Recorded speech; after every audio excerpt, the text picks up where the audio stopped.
Welcome to today's Explainer, everyone. We are diving into some seriously fascinating material today. We're exploring the ancient and, frankly, incredibly intricate world of traditional Chinese medicine, or TCM for short. Instead of looking at the human body as just a collection of isolated mechanical parts, like a machine, TCM views your body as this deeply interconnected ecosystem. It's a unified web where literally everything you ingest, everything you feel, and every single organ inside of you is in this constant, dynamic conversation. So, I want you to think about something for a second. Have you ever considered the direct biological link between what you taste on your tongue and how you actually feel in your mind? Like, could eating a sour piece of candy actually impact your temper? Or, on the flip side, could a bout of intense worry physically alter your digestion?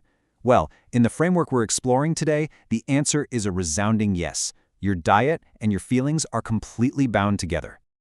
Okay, let's look at the agenda for today. First, we'll cover the rule of 5. Then, the 3 core pillars. Third, mapping the connections. And finally, restoring your balance. Let's get right to it. Section 1. The Rule of 5, the Foundation of Harmony. As we jump into this, remember that TCM doesn't look at isolated body parts. We're talking about a unified, harmonious system here. And that brings us to Wu Xing, which is the 5 elements theory: wood, fire, earth, metal, and water. According to our sources, this is the grand theory explaining how absolutely everything in the body, and honestly, in nature itself, is totally interconnected. So this isn't just some medical theory. It's a philosophy that is guiding people for thousands of years. It basically positions the human body as a mirror of nature. In this framework, health isn't just, the absence of disease. It's the ultimate balance of these 5 elements. Balance is absolutely the ultimate goal here, for both your health and nature alike. Moving on to Section 2, the 3 core pillars. These are the variables of the system. We're going to break down the specific components that actually make up this incredible human ecosystem. The very first pillar is the 5 flavors, or tastes. We've got sour, bitter, sweet, pungent, which is basically spicy, and salty. Now, TCM treats these flavors very differently than your favorite cooking show might. These are not just passing sensations on your taste buds. In TCM, these flavors actually enter the body and act upon very specific areas. They are highly active participants in your overall health. And that leads us directly to the second pillar, the 5 organs, or the Zhang organs. We are looking at the liver, the heart, the spleen, the lung, and the kidney. You can basically think of these 5 organs as the biological receivers in this whole network. They are the highly specific targets that those flavors are actively seeking out once you eat them. Finally, our third pillar brings in the mind, the 5 emotions. We've got anger, joy or happiness, worry and overthinking, sadness and grief, and fear. The main takeaway here is that TCM does not treat these as just passing feelings or a bad mood. No, these are active, powerful physical forces within your ecosystem. They have a completely tangible impact on your biology. Let's transition to Section 3, mapping the connections, or how the pillars interact.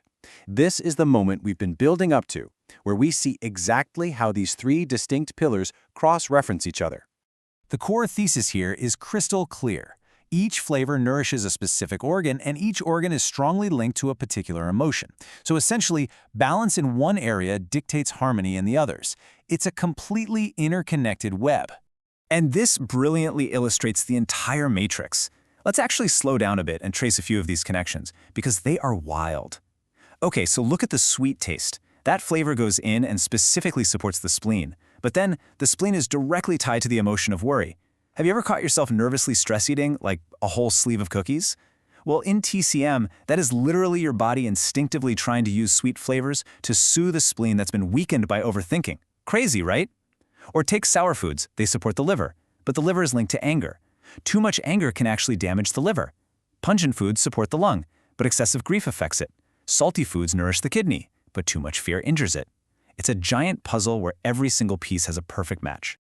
So what we're looking at here is a real two-way street. When you eat the right amount of a flavor, it essentially acts as medicine. It genuinely helps its corresponding organ. But on the flip side, strong or prolonged emotions act like internal wrecking balls. They injure that related organ. Extreme emotions can damage the organ, which then creates more emotional imbalance. It's this completely destructive loop if left unchecked. Which brings us to Section 4, restoring your balance, applying the ancient theory. how do we take this broad matrix of flavors and emotions and actually use it in the real world? The absolutely crucial point here is understanding this cascading effect. Let's walk through the example from our source text. Say you have someone experiencing frequent, chronic anger. Because of that prolonged emotion, their liver actually becomes physically imbalanced. So, how do we fix it? Well, they would be advised to eat sour foods in moderation, because remember, sour supports the liver. Then they actively manage that anger. By combining the right flavor with emotional management, harmony is restored. You can actually use your diet to help repair emotional wear and tear. How cool is that? Now, I do want to throw in a quick disclaimer here. Our source provides a very necessary reminder that what we're looking at today is a simplified overview. Real-world TCM practice is extremely nuanced and deeply individualized. It's not just a one-size-fits-all thing, it requires highly specific care. Every single person's ecosystem is entirely unique. Which brings us to the end of this explainer. And I want to leave you with a question to reflect on. Which of your 5 elements needs balancing today? Are you overthinking and maybe weakening your spleen? Maybe you need a little something sweet in moderation. Or are you holding on to anger that's taxing your liver? Understanding these hidden connections between what's on your plate and what's in your heart is the very first step to true interconnected health. Thanks so much for joining me today. Keep balancing those elements, and I'll see you in the next explainer.